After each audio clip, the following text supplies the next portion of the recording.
பல பேர்கள் பல விதங்களாக பேசினார். அகமாபாத்தில் நடந்த பிளைட் விபத்து, அதில் போன உயிர்கள் நமக்கு திரும்ப கிடைக்க போறது கிடையாது. ஏனென்றால் அந்த விபத்து விபத்து தான். ஆனால் அத்தனை குடும்பங்களும் கண்ணீர் வடித்துக் கொண்டிருக்கும் நேரங்களாக இன்னைக்கு அமைஞ்சிருக்கிறது. அத்தனை பேருக்கும் நமக்கு இறுதி அஞ்சலி தான் செலுத்த முடியும். அத்தனை உயிர்கள் நெருப்பாக நொறுங்கி போச்சு. அந்த நெருப்பாக நொறுங்கி போன காரணம் என்ன? இதை பற்றி நம் இந்திய பிரதமர் என்ன சிந்திக்க போகிறார்? இந்த பிளைட்டுக்கு இப்படி ஒரு சம்பவம் நடந்தது எதனால் என்பதை எப்படி நமக்கு பேச போகிறோம்? இதற்கான விளக்கங்களை எப்படி கொடுக்க போகிறோம்? இதற்காக 4-5 பேர் சேர்ந்திருந்து இதற்கான தீர்வுகளை பேசியவுடன் போன உயிர் திரும்ப கிடைக்கப் போகிறதா?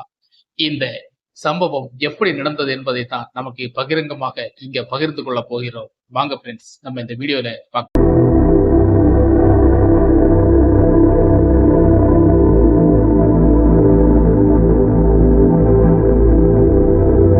அனைவருக்கும் வணக்கம். அகமாபாத்தில் புறப்பட்ட இந்த பிளைட் லண்டனில் போய் சேர வேண்டும். அப்பேற்பட்ட பிளைட் செயலிலிருந்து தடுமாறி கீழே விழுந்து 800 கிலோமீட்டர் தூரத்திலே இருந்து செயலிலிருந்து வந்ததாக சொல்றார்கள்.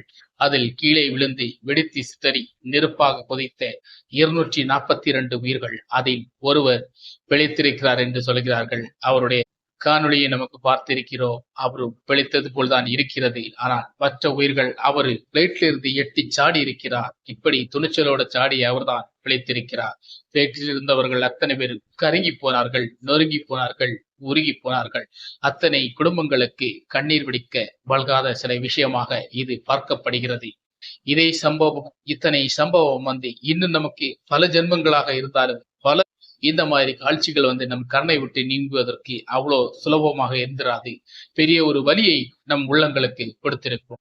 இந்த வலியை கொடுக்கும் முன் இந்த பிளைட்டில் செல்லும் தொழிலதிபர்கள் இருப்பார்கள், பல பேர்கள் இருப்பார்கள், பல பிரபலங்கள் இருப்பார்கள், பல வேலை செய்யும் நம்மளை போல் கிராமங்களில் செல்லும் பல பேர்கள் இருப்பார்கள். இவர்கள் எந்த நம்பிக்கையோட பிளைட்டில் ஏறி செல்ல முடியும்? அதுவும் ஏர் இந்தியா பிளைட் சொன்னா நம்ம எல்லாருமே விருப்பப்பட்டு போகக்கூடிய ஒரு பிளைட்டு.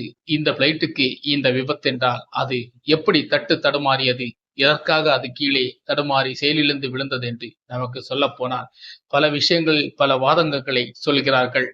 கவனக்குறைவென்று சொல்கிறார்கள். சில விஷயங்களை மாறுபட்டதாக சொல்கிறார். மாறுபட்டு பேசப்படுகிறது. அதாவது பணம் கொடுத்து பைலட்டாக வச்சிருக்கிறார்களா அல்லது பணத்துக்காக வேண்டிய பைலட்டுகளை உருவாக்கினார்களா என்று தெரியவில்லை. ஆனால் பைலட்டுகளுக்கு பழக்க வழக்கங்கள் குறைவாக இருந்ததா, அனுபவம் குறைவா, அல்லது கவனக்குறைவில் பல விஷயங்களை சொல்லப்படுகிறது.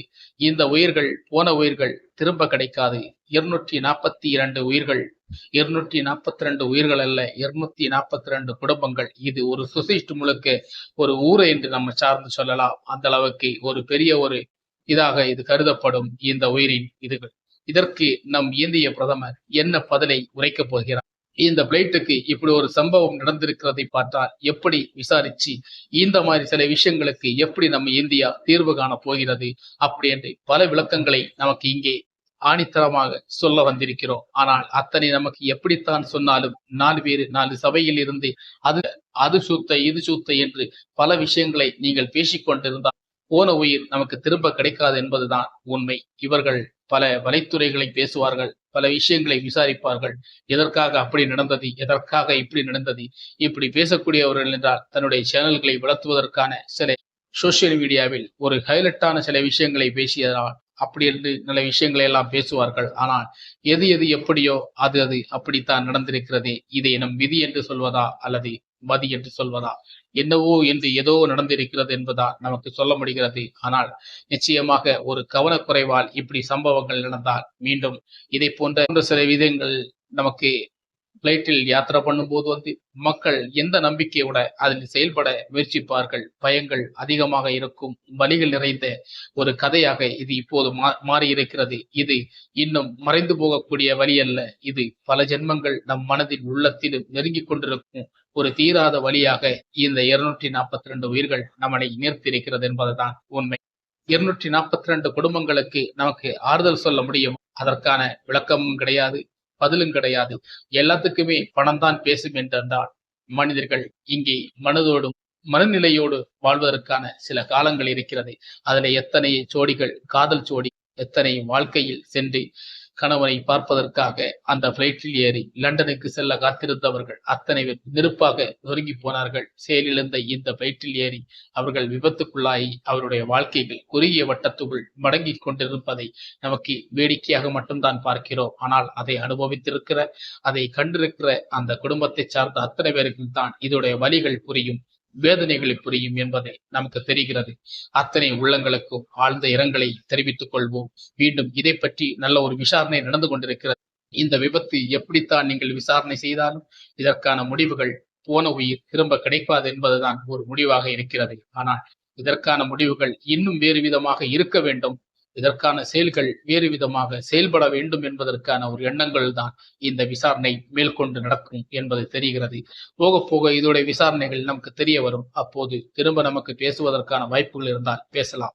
மீண்டும் இந்த மாதிரி வீடியோக்களை உங்களுக்கு கிடைக்கும் வரை நம்ம சேனலுக்கு சப்ஸ்கிரைப், லைக் எல்லாம் பண்ணுங்க, ஷேர் பண்ணுங்க. மீண்டும் இது போன்ற வீடியோவை உங்களை சந்திக்கும் வரை விடைபெறுகிறேன். பெஞ்சமின். வணக்கம். சட்டம் ஒழுங்கு சரியில்லாமல் இந்தியனுக்கு சாவை கிடையாது. இந்த இந்தியாவை